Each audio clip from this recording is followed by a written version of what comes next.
obviously we needed to do a little excursion while Mum was here. So welcome to Wiltshire. We're going to visit Stonehenge. So that's the first piece of stone. Apparently this is how they rolled it. It's quite cool. Small house and some huts. It's a bit windy. Here we go in the bus.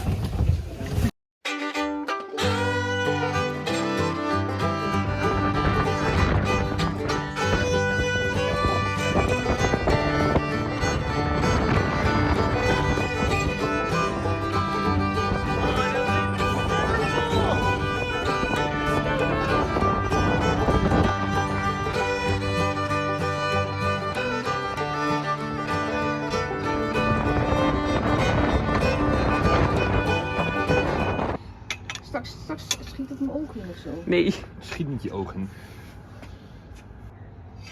Nee, jij wel de fles volgen. Fles volgen. Fles volgen. Fles volgen. Beter vasthouden. Het is Die zwaar, kant op. Het is zwaar. Ja. Wel iets zwaar, je kan het wel. Oké, je kan hem ook omdraaien. Mum. So welcome back to the mess that we're in. Tomorrow we supposedly have the builders and they're gonna work around this. So effectively they're gonna raise the staircase because the staircase is underneath that, and now this entryway is about like 1.60 meters. So that's not really it, if that makes sense. Like if you look at my face, that's not gonna work. So yeah, and effectively they ripped it open already to take a look. And the light you can see coming through is from the top of the staircase, which if you exit is right above, if that makes sense. Like, not sure how much sense this makes, but effectively it's annoying because this is the entryway into our future kitchen. But yeah, Mom is helping me out as well. She's been painting all day, which has been lovely. And I, for the first time in my life, tried fixing up this wall, which is insane. I never did any like plastering before.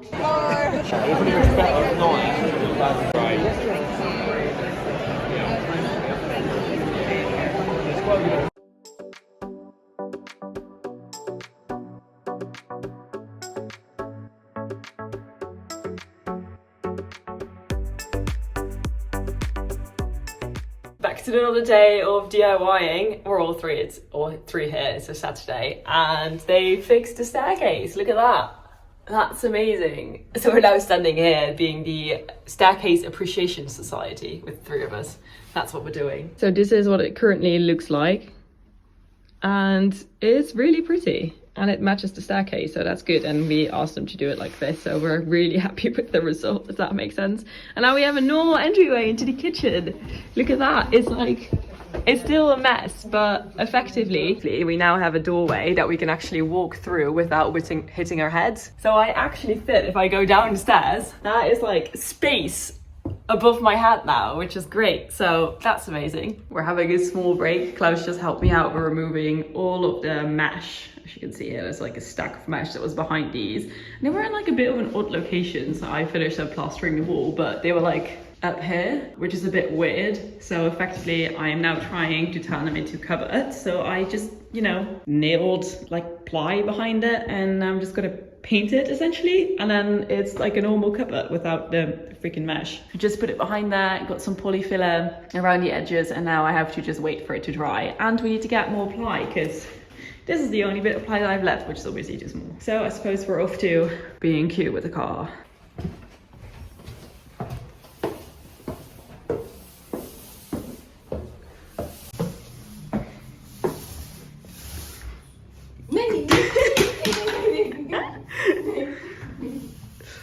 And Mum is painting upstairs. She's still working on it. It looks so good. Yay, Mum. So just did another B&Q run. We always end up getting way too much stuff. We got a tile cutter for the bathroom. Beyond excited for that, and a bunch of paint.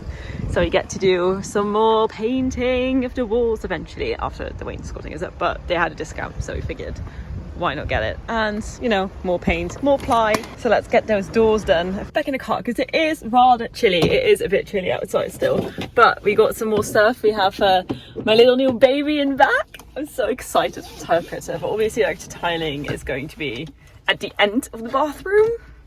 But either way, we now have a tile cutter. So any future projects, I'll be able to like do the tile cutting, and I'm actually way too excited. I like mosaics and precise stuff, and I'm weirdly excited for this. Well, after a quick B&Q run, hands that look like this, filled up with polyfiller. I'm happy to report that all of these doors are done, or at least like, you know, they can dry like the polyfiller. I put some polyfiller around the edges to sort of make sure that there's no gapping, because obviously they're not like heavy usage doors anyway, so I'm okay with them being like this essentially. So yeah, let's go for dinner. Made it to the pub for dinner with the whole crew. And obviously we have a Camden House. Welcome to a new day of DIYing with me and my mom. Just grabbed a paintbrush because the polyfiller from yesterday has dried. There we go. So I can actually put some base paint, base coat on this and sand it down, because obviously a polyfiller is a bit like, you know, polyfiller. So I can finally get my hands on that. So I grab a brush. I have some primer or a base coat, which is quick dry wood primer and a coat 2-in-1. So I'm gonna use that. I do hope it doesn't have paint on it. That's fine. And I also got some knobs from the B&Q.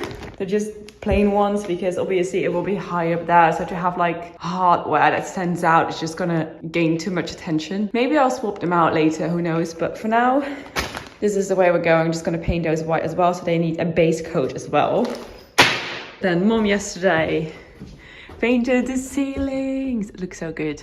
Let's get painting. So that's all done. So now I'm just gonna let that dry, and I do need to finish up my plaster work down here, so I think I might just take a look at that, see if there's any more gaps. Obviously this one has to be moved entirely, so I'm not too fussed about that, but yeah, like this probably needs an extra layer, if that makes sense. And there's a couple of things that need a bit of sanding and a bit of refilling, if that makes sense. I think the rest of it is actually quite okay.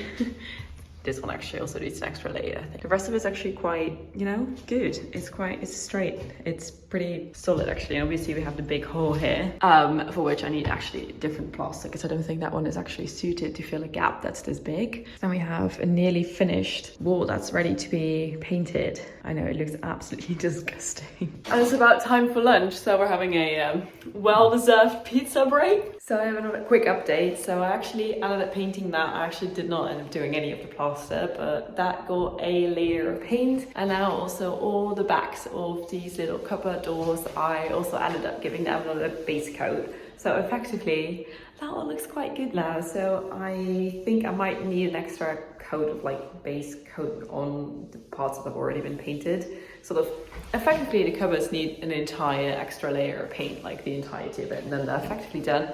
Like that should be fine because it's already been painted, so one coat should be fine. And it was not like, it was this yellowish color. You might actually be able to tell some of the part like right above my head, it was a bit yellowish, but I think it should take, I suppose should be fine. Either way, now I'm gonna do the plastering. I'm wearing the coat, we're gonna call it a day. I changed into normal pants because obviously I'm not gonna wear like work pants around. Otherwise I'll just get my home dirty, if that makes sense. So yeah, this is what we got. So effectively there's two coats on the front and on the back. And I wish I could show you the front, but I actually can't because it's wet, so I can't really flip it. But yeah, there's three, number 4 is like behind there. This also has several layers on it and it looks so good. And we did a bit of cleanup in here because obviously the bills will be in tomorrow, so we sort of like stacked our stuff here. It's insane, the amount of paint we have is ridiculous. So now off to the pub, and it's Sunday, so we're going for a Sunday roast with a nice pint of Asahi.